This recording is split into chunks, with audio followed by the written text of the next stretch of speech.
படிச்சு சொன்னாங்க. கண்டிஷன்ஸை ஃபாலோ பண்ணுங்கடா.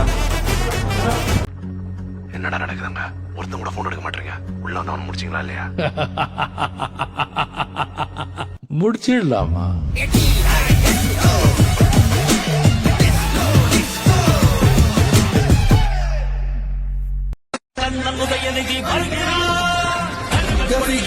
விஜய் உயிர் என்ன வரனா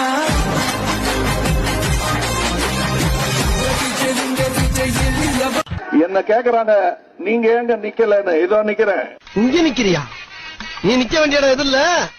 ஏய் கக்கிட்ட போய் நில்லு. Okay boss. நீங்க பாத்துருப்பீங்க, ஒவ்வொருத்தரும் ஒரு ஒரு கலர் பஸ் எடுத்துக்கிட்டு போயிட்டு இருக்காங்க. ஒருத்தர் பச்சை கலர் பஸ், ஒருத்தர் மஞ்சள் கலர் பஸ். ஆனா நான் சொல்றேன், கடைசியா எல்லாத்தையும் ஓவர்டேக் பண்ணி ஜெயிக்க போகுது பிங்க் பஸ் தான்.